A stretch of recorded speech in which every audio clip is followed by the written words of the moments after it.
કરીએ। મેષ રાશિ કે જેના અક્ષર છે અલઈ, જેનો સ્વામી બને છે મંગળ મહારાજ। મેષ રાશિવાળા જાતકો માટે આજના દિવસની અંદર વાહન ચલાવવામાં સાવધાની રાખવી બહુ જ જરૂરી રહેશે।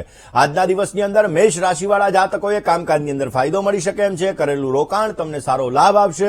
કોઈ પણ પ્રકારના સારા અને શુભ સમાચારની પ્રાપ્તિ થાય એવા સંપૂર્ણ યોગો જણાઈ રહ્યા છે। મેષ રાશિવાળા જાતકોએ પીપળના વૃક્ષની અંદર આજે જલ અર્પણ કરવું જોઈએ, પિતૃઓનું સ્મરણ કરવું જોઈએ, અવશ્ય આપને સારો લાભ મળશે। વાત વૃષભ રાશિની કરીએ। વૃષભના અક્ષર છે બહુ, જેનો સ્વામી બને છે શુક્ર મહારાજ। નોકરી અને રોકાણથી તમને સારો લાભ મળી શકે એવા સંપૂર્ણ યોગો જણાઈ રહ્યા છે। યાત્રા પ્રવાસથી તમને સારો લાભ મળી શકશે અને એવું કહેવાય પરોપકારાય સાધુનામ, પરોપકારની ભાવના તમને માનસિક શાંતિ અવશ્ય કરાવડાવશે।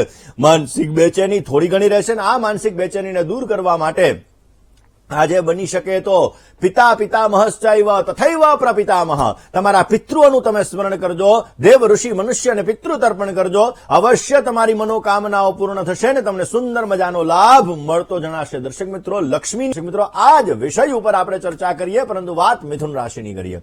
મિથુન રાશિ કે જેના અક્ષર છે કચ્છ અને ગ, જેનો સ્વામી બને છે બુધ મહારાજ। મિથુન રાશિવાળા જાતકો માટે જોખમવાળા કામકાજથી દૂર રહેવું બહુ જ જરૂરી છે। ખર્ચનું પ્રમાણ સવિશેષ માત્રામાં રહેતું જણાશે અને શત્રુ પક્ષ તરફથી સામાન્ય પરેશાની તકલીફ રહેતી જણાય। અજાણ્યા વ્યક્તિનો વિશ્વાસ ન કરવો તમારા માટે હિતાવહ છે। મિથુન રાશિવાળા જાતકોએ આજના દિવસની અંદર બની શકે ત્યાં સુધી ભગવાન શિવ ઉપર અભિષેક કરવો જોઈએ। જલનો અભિષેક કરવાથી પોઝિટિવ રિઝલ્ટ મળી શકશે। હવે વાત કરીએ કર્ક રાશિની। કર્કના અક્ષર છે ડ અને હ, જેનો સ્વામી બને છે ચંદ્ર મહારાજ। રોકાયેલું ધન પ્રયાસ કરવાથી અવશ્ય તમને પ્રાપ્ત થઈ શકશે। કામકાજની અંદર વૃદ્ધિનું પ્રમાણ જોવા મળી શકે। રોકાણ, વેપારની અંદર, અભ્યાસની અંદર તમને અવશ્ય સારી સફળતા પ્રાપ્ત થતી જણાય। મનોબળ તમારું મજબૂત બનતું જણાશે। કયો ઉપાય કરવો જોઈએ? કર્ક રાશિવાળા જાતકોએ આજના દિવસની અંદર તમારા પિતૃઓનું સ્મરણ કરી કોઈ ગરીબ નિર્ધન વ્યક્તિને ભોજન અવશ્ય કરાવવું। પોઝિટિવ રિઝલ્ટ મળશે ને તમારા કાર્યો સિદ્ધ થતા જણાશે। યશ જોઈએ છે, માન જોઈએ છે, સન્માન જોઈએ છે। અલગ અલગ અભિષેકની આપણે કરી રહ્યા છીએ, પરંતુ એ પહેલા વાત કરી લઈએ સિંહ રાશિની। સિંહ રાશિ કે જેના અક્ષર છે મ અને ટ, જેનો સ્વામી બને છે સૂર્ય મહારાજ।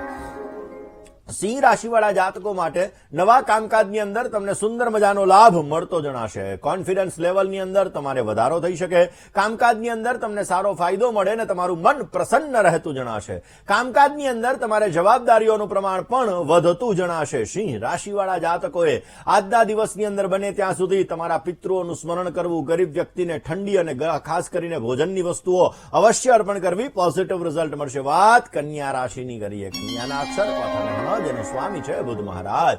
કન્યા રાશિવાળા જાતકો માટે ધાર્મિક યાત્રા કે પ્રવાસની શક્યતાઓ વધી શકે છે। રાજકાજની અંદર આજે રૂકાવટો આવતી જણાય અને આજના દિવસની અંદર એ રૂકાવટો પણ દૂર થઈ શકે। ધન પ્રાપ્તિ માટેના આજે સુંદર મજાના પ્રબળ યોગો જણાઈ રહ્યા છે અને કામકાજની અંદર સુંદર મજાની સફળતા આજે તમને પ્રાપ્ત થઈ શકે એમ છે। કન્યા રાશિવાળા જાતકોએ આજના દિવસની અંદર બને ત્યાં સુધી કીડિયારું અવશ્ય પૂરવું જોઈએ। પોઝિટિવ રિઝલ્ટ મળશે, તમારા કાર્યો સિદ્ધ થશે અને અવશ્ય તમને સારો લાભ મળતો જણાય। દર્શક મિત્રો, શ્રાવણ મહિનાનું તુલા રાશિની કરીએ। તુલાના અક્ષર છે ર અને ત, જેનો સ્વામી બને છે શુક્ર મહારાજ। આકસ્મિક ધન લાભ અને નવા રોકાણથી તમને સારો લાભ મળી શકે। વિવાદિત કાર્યની અંદર પ્રતિષ્ઠાને હાનિ પહોંચી શકે એમ છે। મોટા વ્યક્તિની વાત તમારે દિલ ઉપર ન લેવી તમારા માટે હિતાવહ રહેશે। તુલા રાશિવાળા જાતકોએ આજના દિવસની અંદર ભગવાન શંકરની પૂજા અવશ્ય કરવી જોઈએ। ભગવાન શિવની આરાધના તમારી મનોકામનાઓને અવશ્ય પૂર્ણ કરશે। હવે વાત કરીએ વૃશ્ચિક રાશિની। વૃશ્ચિકના અક્ષર છે ન અને ય, જેનો સ્વામી બને છે મંગળ મહારાજ। વૃશ્ચિક રાશિવાળા જાતકો માટે જીવન સાથી અને ભાગીદારી વર્ગનો સુંદર મજાનો સહયોગ તમને પ્રાપ્ત થતો જણાશે। આજે વિરોધીઓ તમારાથી પરાજિત થશે। કોર્ટ કચેરી અને પારિવારિક સમસ્યા હોય તો એમાંથી મુક્ત થવા માટેના પ્રયત્ન કરશો તો અવશ્ય તમને સારો લાભ મળી શકે। વ્યર્થ વાણી વિલાસથી દૂર રહેવું બહુ જ જરૂરી છે। આજના દિવસની અંદર વૃશ્ચિક રાશિવાળા જાતકોએ ભગવાન શિવની આરાધનાની સાથે ભગવાન શંકર ઉપર જલનો અભિષેક અવશ્ય કરવો જોઈએ। પોઝિટિવ રિઝલ્ટ મળશે, કાર્ય સિદ્ધ થશે ને તમને ઉત્તમ પ્રકારનો લાભ પ્રાપ્ત થતો જણાય। દર્શક મિત્રો, ખાસ કરીને ધન રાશિની। ધન રાશિ કે જેના અક્ષર છે ભ, ધ, ફ અને ઢ, જેનો સ્વામી બને છે ગુરુ મહારાજ। ધન રાશિવાળા જાતકો માટે સંપત્તિને લગતા કામકાજની અંદર અવશ્ય આપને સારો લાભ મળતો જણાશે. સમાજની અંદર યશ, માન, પ્રતિષ્ઠા સારા મળે. વિવેકપૂર્ણ કામકાજથી તમને સારો લાભ મળી શકે અને હરીફાઈવાળા કામકાજની અંદર તમને સારી સફળતા મળે એવા સંપૂર્ણ યોગો જણાઈ રહ્યા છે. ધન રાશિવાળા જાતકોએ આજના દિવસની અંદર બને ત્યાં સુધી ભગવાન શિવની પૂજા અવશ્ય કરવી જોઈએ. શિવ પૂજા કરીને બિલ્વ ફળ અર્પણ કરશો તો અવશ્ય પોઝિટિવ રિઝલ્ટ મળતું જણાય. હવે વાત કરીએ મકર રાશિની. મકર રાશિ કે જેના અક્ષર છે ખ અને જ, જેનો સ્વામી છે શનિ મહારાજ. મહેનતના પ્રમાણમાં આજે તમને સારી સફળતા પ્રાપ્ત થતી જણાશે. વ્યવસાયની અંદર નવી નવી આવકની તકો મળી શકે એમ છે અને આજના દિવસની અંદર સંતાનને લગતા પ્રશ્નોની પરેશાની હશે એ તમે દૂર કરી શકશો. જવાબદારીવાળા કામકાજની અંદર વધારો થશે અને તમને સારો લાભ મળે એવા પણ સંપૂર્ણ યોગો જણાઈ રહ્યા છે.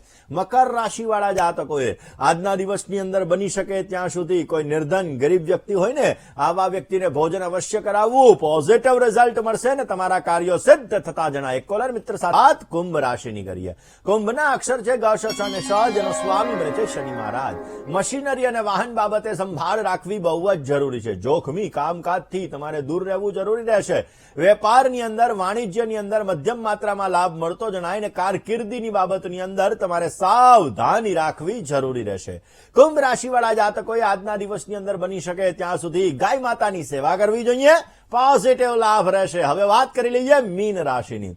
મીન રાશિ કે જેના અક્ષર છે દ, ચ, ઝ અને થ, જેનો સ્વામી બને છે ગુરુ મહારાજ. યાત્રા પ્રવાસથી અવશ્ય તમને સારો લાભ મળતો જણાશે. યશ, માન, પ્રતિષ્ઠાની અંદર વધારો થશે અને રોકાયેલા કામકાજની અંદર પણ તમને ગતિ પ્રાપ્ત થતી જણાશે. હોશિયારીથી કામ કરશો ને તો અવશ્ય તમારા કામકાજની અંદર તમને સારી સફળતા મળે એવા સંપૂર્ણ યોગો જણાઈ રહ્યા છે.